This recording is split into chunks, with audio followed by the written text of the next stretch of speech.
Here we are, still talking about it. You got it. Rest is a leadership practice. You've now entered, of course, into your physically fit room.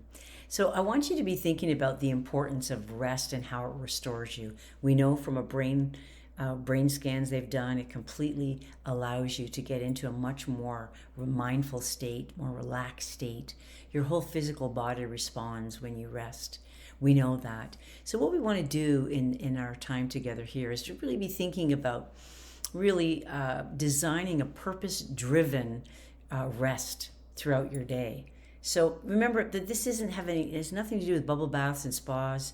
However, those are great if they restore you. We're just talking about daily practices, daily rituals that are going to help support you to build in that rest time.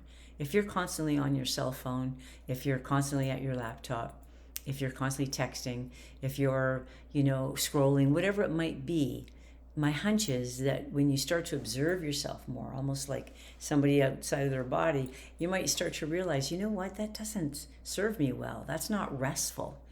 I've heard a lot of people say that, they try to get away from their screens for 2 hours before bedtime. And I think that makes good sense to me. I think also not having TVs in our bedroom is important. Having blackout curtains, making sure the room is dark and cool is really helpful. I think that rest comes in so many different forms.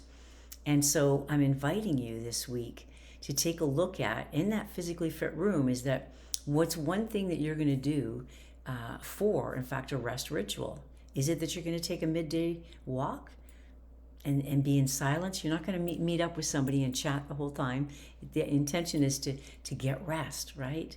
Maybe it's that you're going to go down by the water. Maybe it's that you're going to give yourself permission to read a good book at night and get away from all your technology. Maybe it's that, you're going to, find, go make sure you build in that massage, something that's going to help you just to let go. But I'm really encouraging you to really look at your rest rituals and making sure that you're consistent with them, not making them a luxury, but making them non-negotiable. Remember, you are a powerhouse.